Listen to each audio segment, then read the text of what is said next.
much introduction about the panelists because already the introduction has been given. But anyway, I'll just give the brief introduction. And today's panelist, we have got Dr. Euan Lindsay, Professor, Department of Sustainability and Planning, Aalborg University, Denmark. And also he is a faculty advisor in education. Dr. Sameen, Fatima, the Professor of Computer Science. And also, I would like to say that she was the former registrar and the first registrar of the Anurag University. Even now she is taking good number of classes for our AI department. And Dr. Shubha Pandit, retired principal of KJ Somaiya College of Engineering, who is expert in how to promote the PBL in rural educational institutes or rural engineering colleges. So let me start my questioning. So first the panelist, Dr. Euan Lindsay, my first question is to you. Sure. Because you have sat in between two ladies, so, so that's why I'm giving first question to you. Okay. What are the common challenges faculty face in transforming from traditional lecture-based teaching to PBL, and how can they overcome? Basically, the question is how to overcome, because most of us will be teaching by lecture, traditional based, how to overcome and how to proceed to the PBL, right? Please. Excellent. I did just want to acknowledge that we're doing a panel session about diversity, and I am seated with some incredibly capable women. It's quite frustrating how often you go to conferences that should know better, and it's just five guys up the front talking about diversity. I think one of the biggest challenges that we have is the fact that we're engineers. And I'll unpack that. What engineers sell to society is predictability. We're the people who understand how the world works. We're the people that can build the models to anticipate what's going to happen. And so we can design tables that will stand up when we put things on them, buildings that exist, processes that provide us clean drinking water. And when we start to move to the PBL type approaches, we lose the ability to control every aspect of what's going on. We can't predict exactly what's going to happen. We know that our students are going to learn an amazing amount because the project approach pushes them to go deeper. But we don't know exactly where that depth is going to be.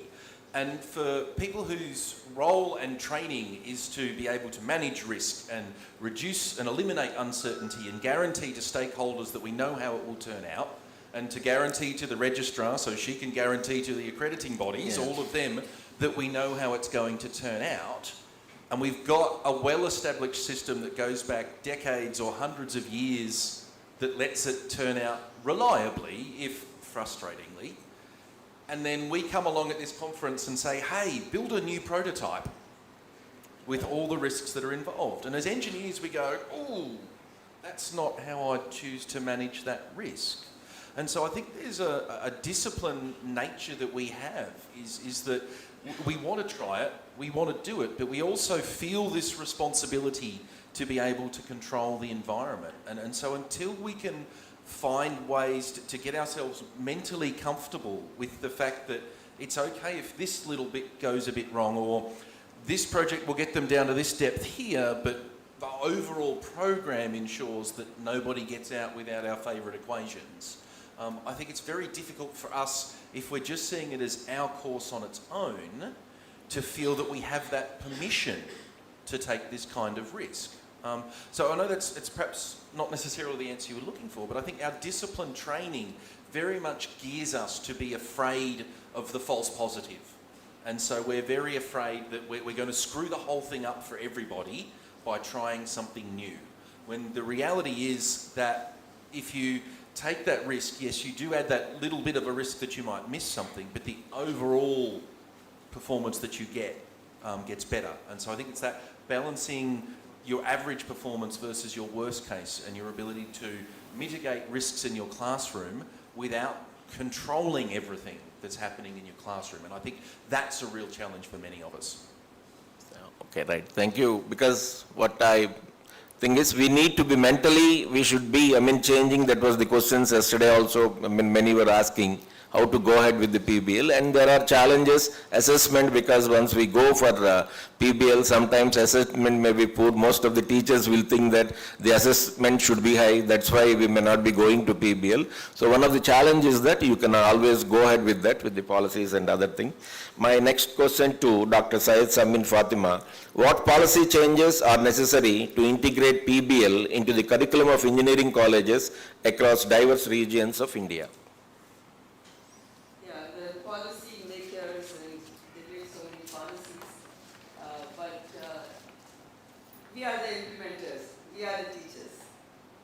So it should be top down or bottom up. So policy at the top, it dictates the policy. And you have to quietly implement that. And then you don't know how to implement it because you have not framed the policy. That is not your policy.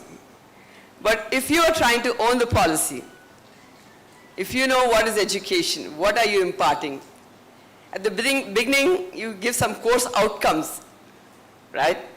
If you define a course, maybe a project course, maybe it could be a computer science data structures course or a mechanical engineering fluid dynamics course or something like that, or civil engineering fluid dynamics course. You are giving some course outcomes there, okay? Now tell me really, like how many of you really explain this to the student that this is what I'm expecting from you? Yeah, you do that, very good. I see a few hands raised. Okay? So at the beginning, today we talk about outcome-based education. But when I talk to people, I really feel that they don't believe in it. There's a policy that you have to follow outcome-based education. But how many of you really believe in outcome-based education and impart education as per that? Like he said, okay, we're not sure of the outcomes, so we're scared to take risks. How far should we go? How deep should we go, he said. So we're really scared. As teachers, okay, first of all, we have to be very clear. What do we want from the student? How are we going to train the students to achieve those goals? If we are not clear in our head, we know there's a topic, I have to just cover this topic and come out of the classroom. No. You have to be clear. If I cover this topic, the next step is that this guy has understood stacks so well, and I gave one example, and I can extend this to another real life example, and he can build something out of it. We are engineers, he said. We have to build something out of it. So basically, policymakers will frame policies based on these educational patterns that we want to have. Outcome-based education is a pattern of education. Earlier, it used to be output-based education. But now we talk about outcome-based education. I enlisted the POs, the program outcomes, or Ebert would call it graduate attributes or something like that. The name is different, but basically the idea is the same.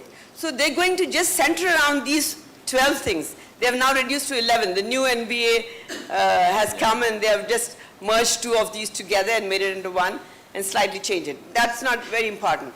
But the thing is that these are the main things. How many teachers really believe in these 12 things and they want to impart these 12 things? If they're doing that, the policymakers, okay, whatever policies they set, it will fall in place. So what we can do is policymakers will make some policies, but they never get implemented. Like outcome-based education is what they have decided, NBA or NAC. They say it should be outcome-based education. But people are presenting some documents as some proof towards that without even understanding what it means. Like I said, lifelong learning, people don't understand what it means. I give an example for that. So also, supposing communication skills, do you really believe that the child should have communication skills? He's solving a problem, that's fine. When I saw him solve a problem, he's doing very well in the class. But when he's going for an interview, he's not able to answer the question because he's such an introvert that he's not able to put across his idea when he sees somebody. He can't speak up. So all the knowledge that he's possessed, okay, doesn't work. So the policymaker there is saying, you see that all the POs are achieved.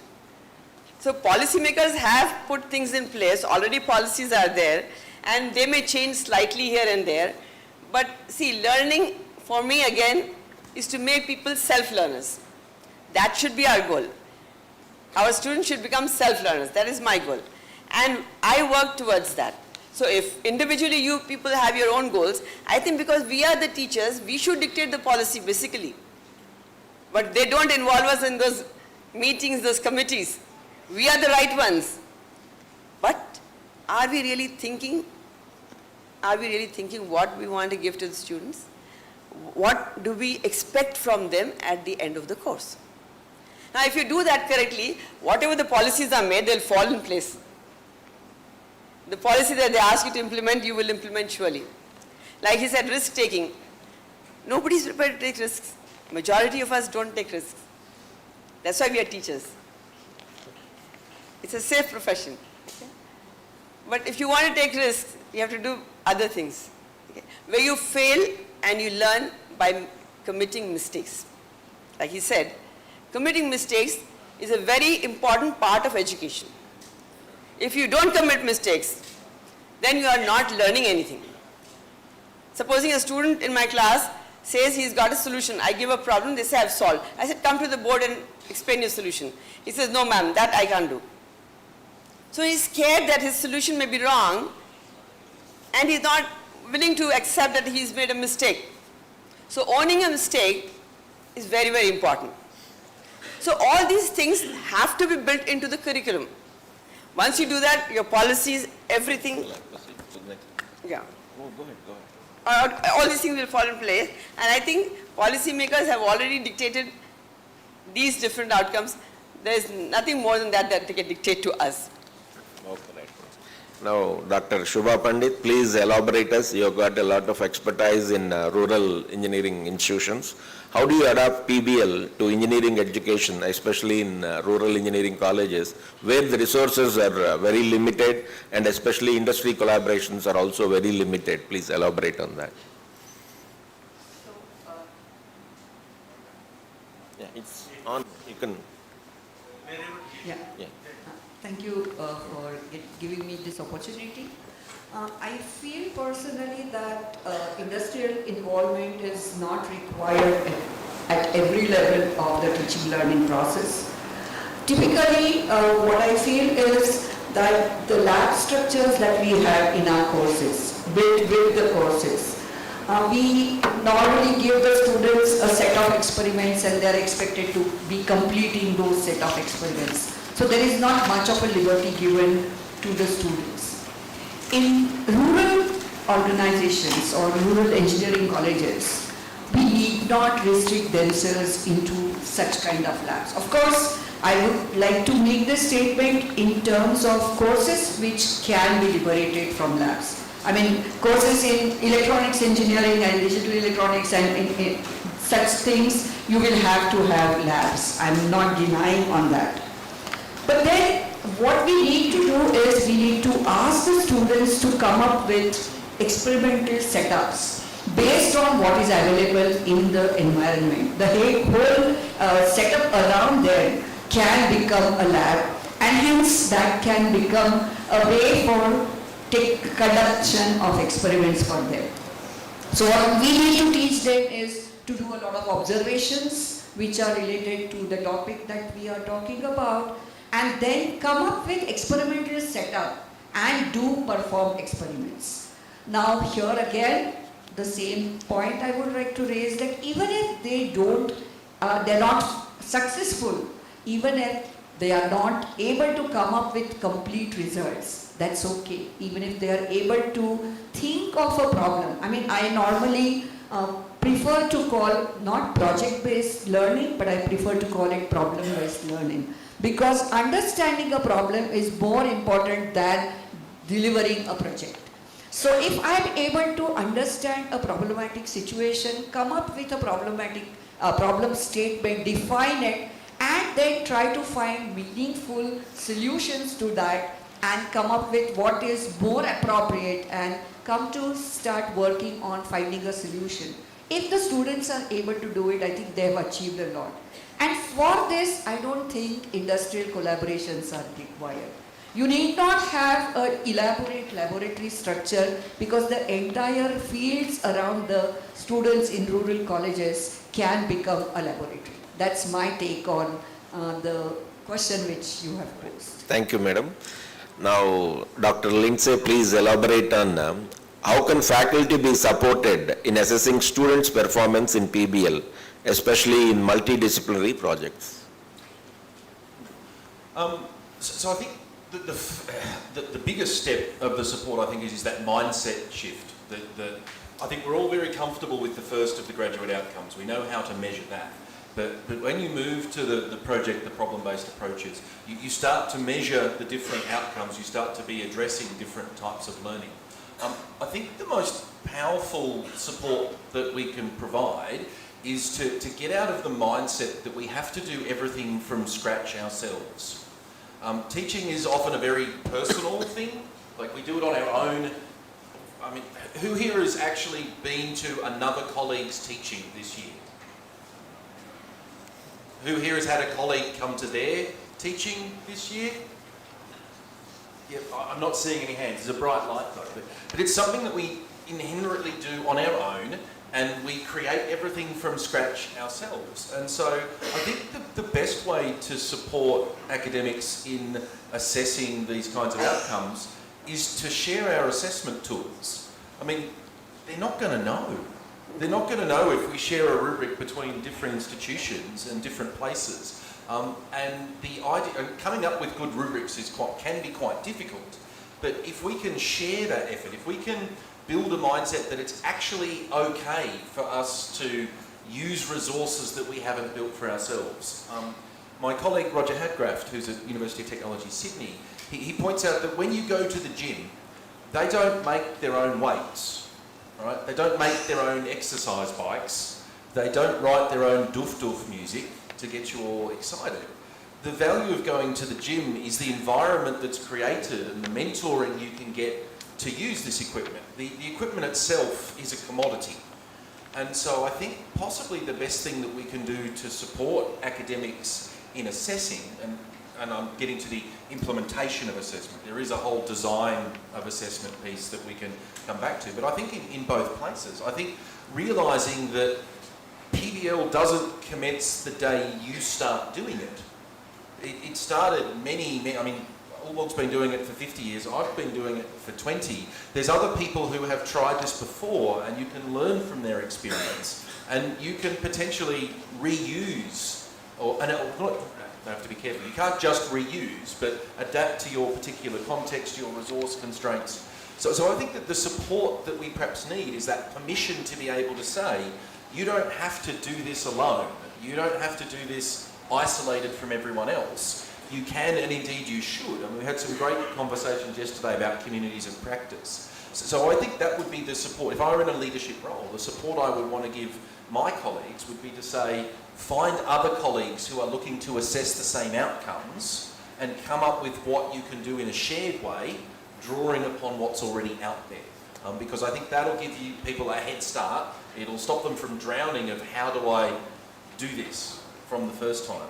And then once you get comfortable with it and you've learned from those lessons yourselves, then I think, second, third, fourth time around, then I think we can experiment with doing things ourselves. But I think the main support that I would suggest is to not go it alone. Get people into groups where they're talking to colleagues, sharing these resources, sharing ideas, and have people they can ask questions of.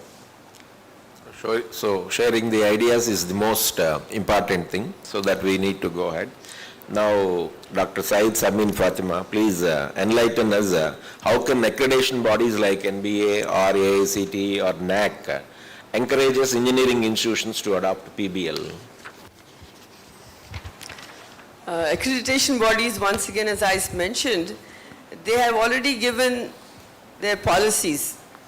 And we go through these phases of NBA and NAC, maybe 3 years in once in 3 years or once in 6 years, or depending on how many years you got your accreditation for. Can you just repeat the question once for me? You How wanted can to... accreditation bodies like NBA, NAC or AICTE can encourage the PBL activities? The PBL activities, okay, yeah. So, they always are looking for all the Bloom's taxonomy levels. That's what I did in my presentation.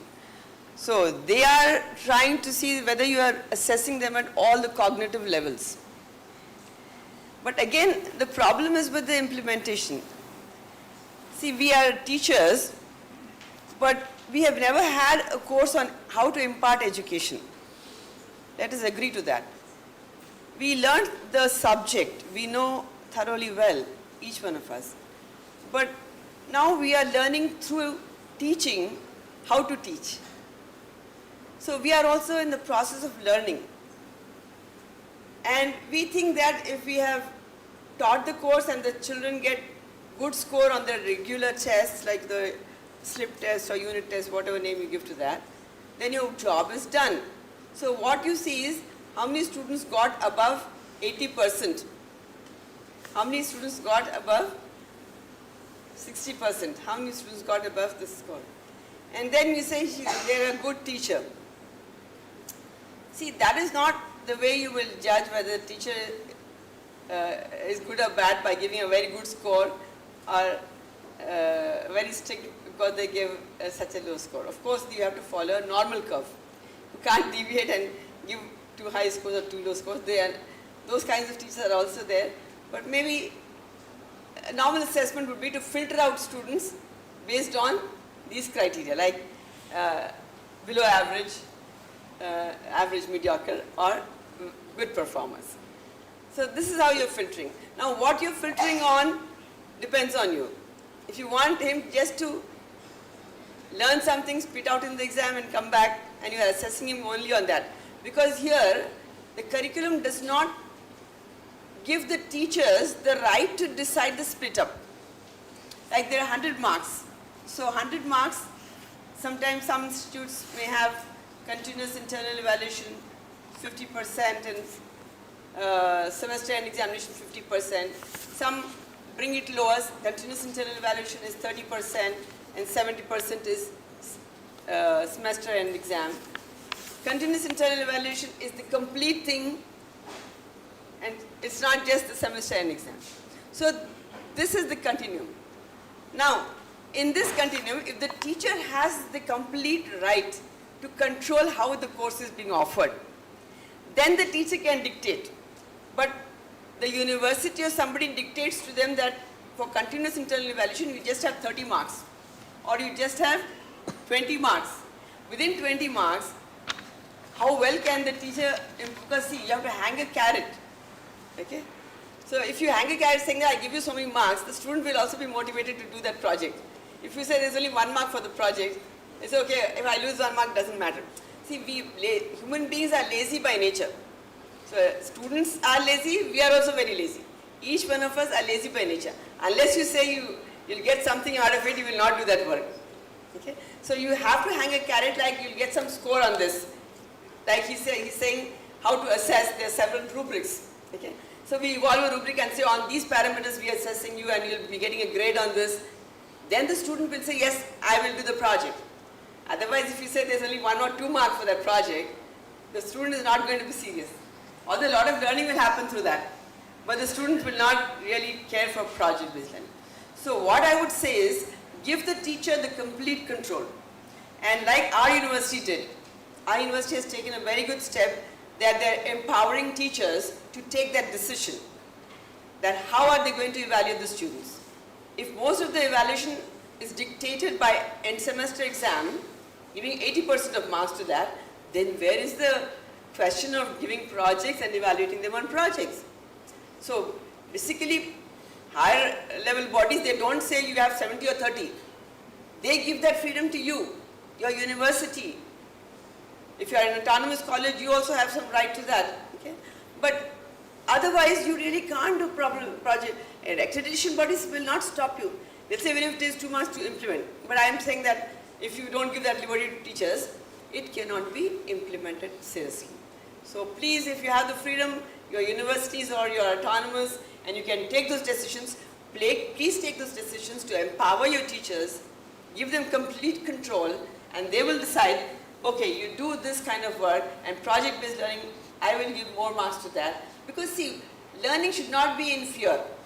You have the fear tomorrow is an exam, if I just don't do well on that one day, then I'm going to lose my entire grade on this course. That is not the thing that should happen to the student. The student should be continuously evaluated. You should keep on monitoring. You are the teacher, he is your student. You have a good rapport, you know what he is doing. In the classroom, you ask him questions, he's answering. You know he's a good guy. He didn't come on that day for the exam, or he was sick on that day. He didn't do well. But project-based learning implies that you completely know the student, you completely have control over the student, and only then this can be feasible. Accreditation bodies have very little role on this. Could I follow up on this? Yeah. Because I've been involved in accreditation a couple of times.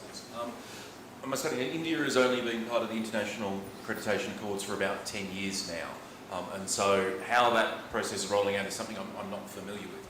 But I know that PBL is accepted in other parts under other accrediting bodies. But I think as you look through the 12 graduate attributes that you're looking for, you can do all of them in a PBL environment. You can get to great technical depth, but you can also teach ethical practice, you can check communication skills. I don't know how you do some of those in a traditional environment. Like if I've got a lecture like this, and then an assignment, and then an exam, I don't know how I can vouch for your ethical practice. I mean, you're all right, I trust you guys, but how do I, to an accrediting body that is accountable to an international accord, we've got a third to a half of those outcomes that aren't actually meaningfully provable in a traditional model. And so I think the question is not, will the accrediting bodies let us go to PBL?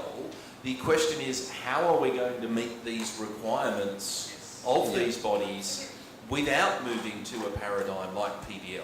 I mean, that's why I've settled on PBL as my approach, is because I just don't know how to do the rest of it.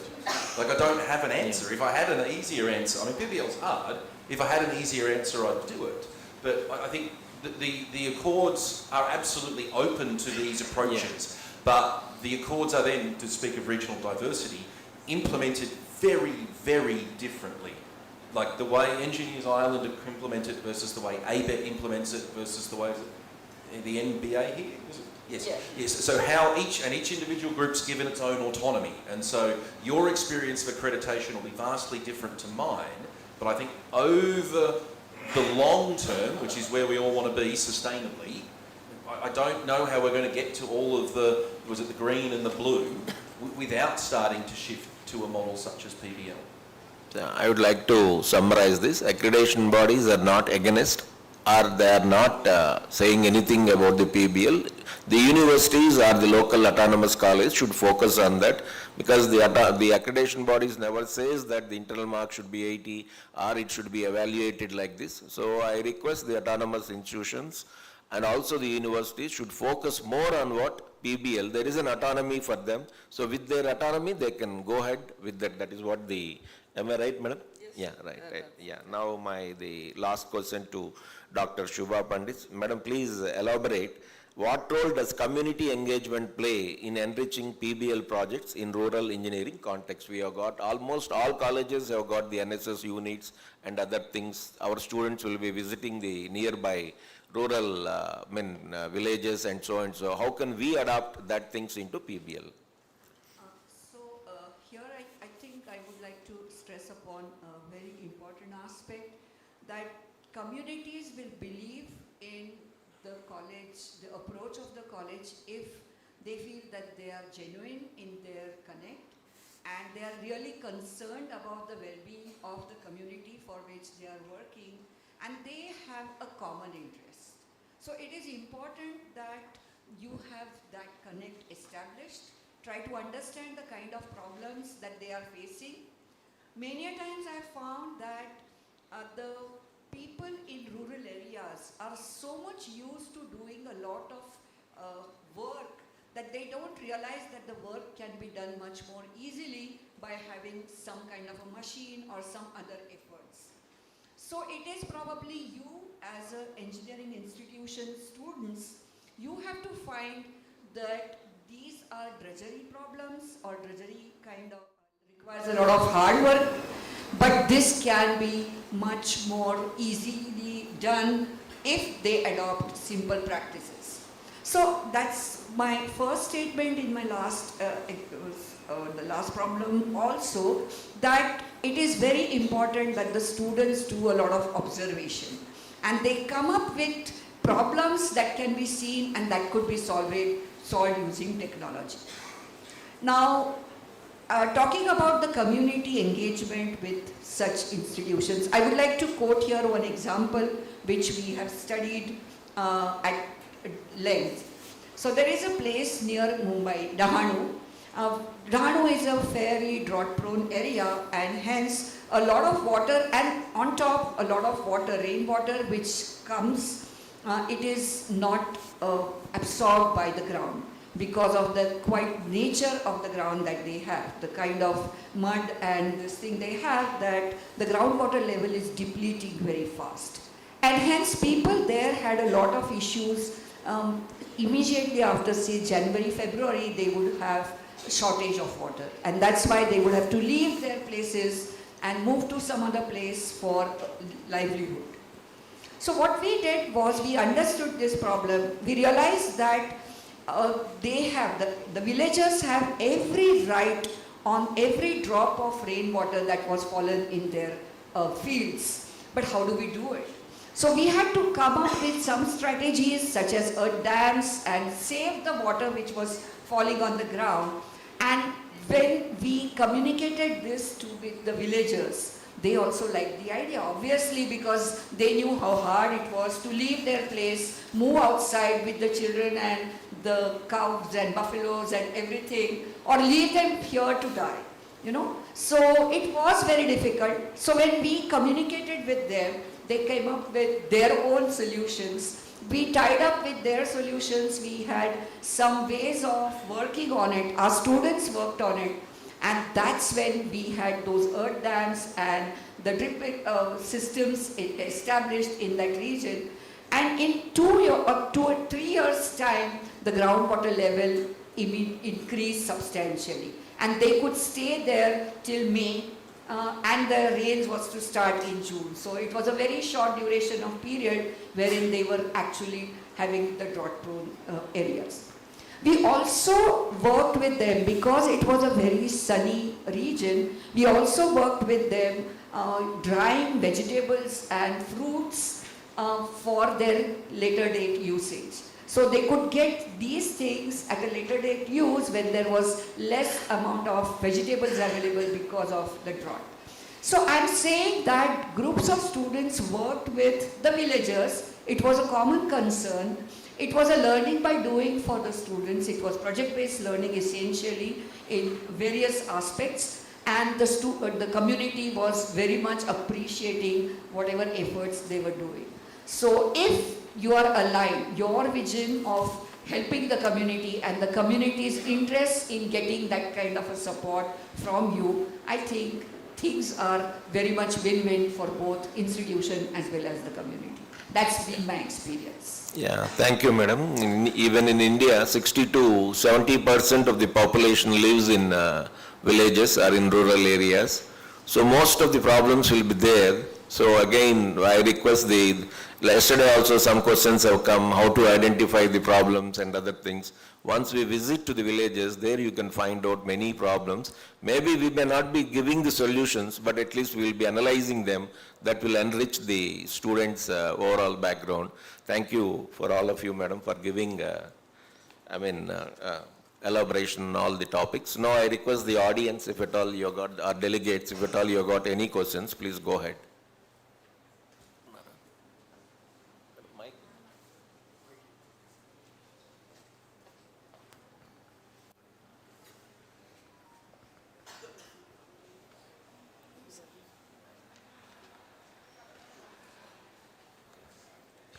Good morning, everyone. See, in project-based learning, the students are supposed to work in teams. And as ma'am and sir said correctly, there are going to be students from different backgrounds, maybe urban, suburban, rural settings. So how to make sure that they gel together, they work in collaboration, and that team performs to the level we expect to?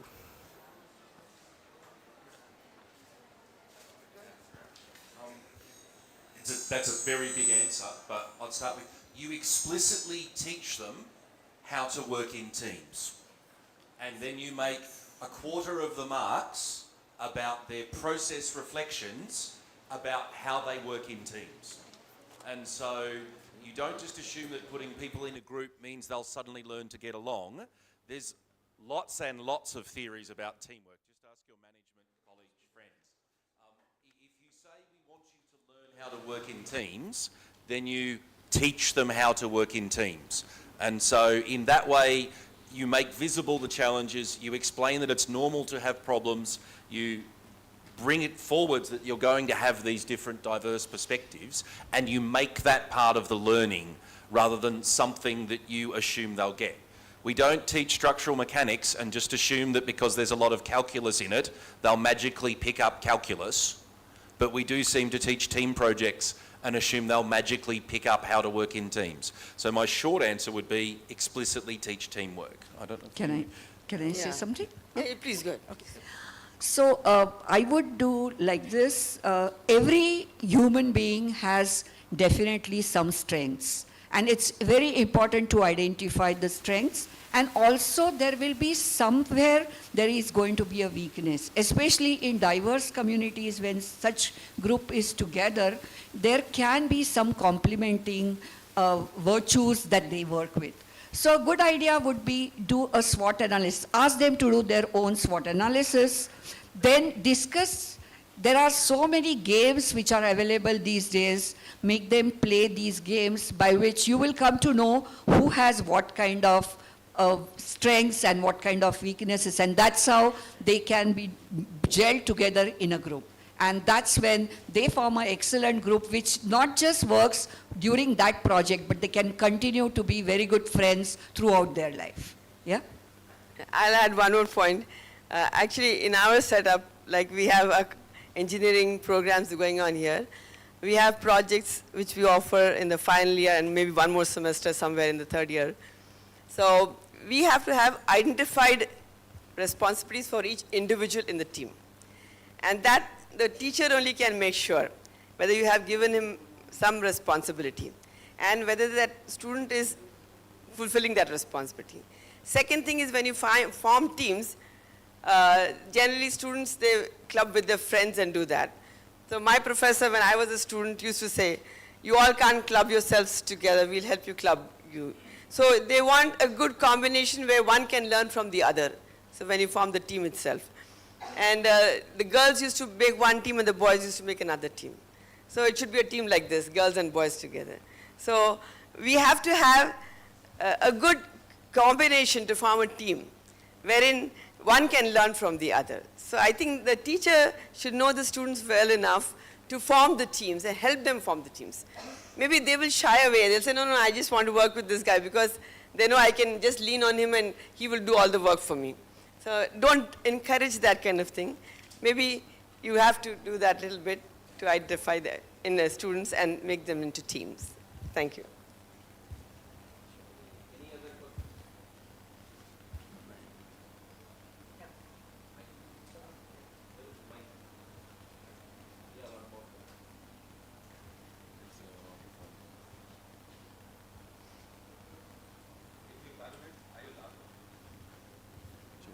It's fine, the mics are muted.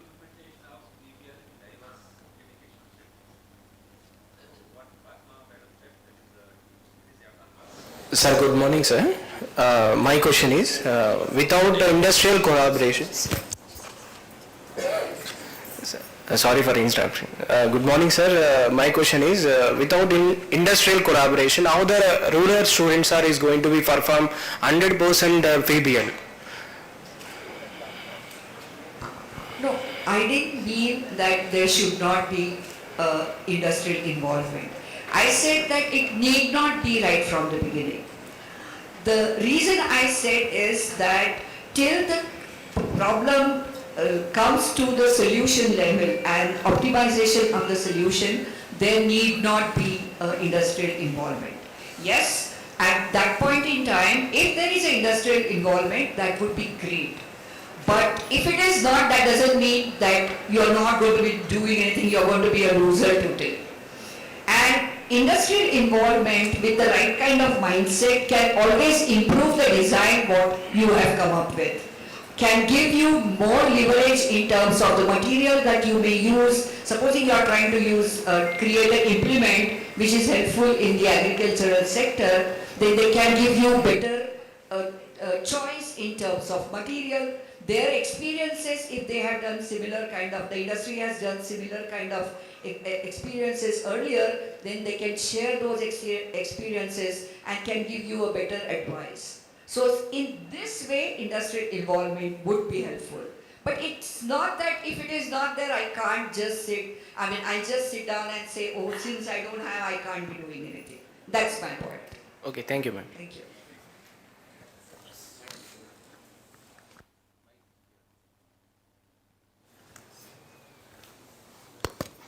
Good morning, sir. Myself, I am Dr. Rajendra Babu from Srinidhi University. Do you suggest any standardized case for adopting this PBL? As here, biggest challenge is time-consuming assessment. So, being experts, would you suggest any one standardized case where a beginner universities or beginner institutions can adopt that? No, I don't have an off-the-shelf library that I can point you to a URL for. There is a very strong body of literature of problem-based learning. There are peer-reviewed journals. My own university has a journal of problem-based learning in higher education. You're standing in a room full of people interested in problem-based learning, a number of whom who have published papers at this conference, and a number of whom have undergone PBL-specific training. And so my advice would be to look around, to do a literature search on assessment in problem-based learning. I don't want to recommend a standard because the world is full of people who look like me, who come out and go, I'm here with the technology to save you. And that is the complete opposite of a how do we implement PBL in diverse settings approach to doing things. I think the principles are there and you can absolutely find inspiration from the literature, but I think to say just use this tool blindly without thinking would be a mistake.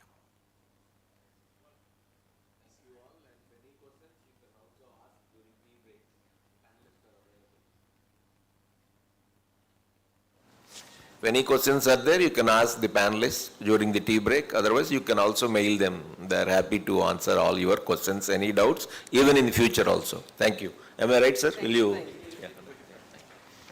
Yeah, thank you. Please, thank you.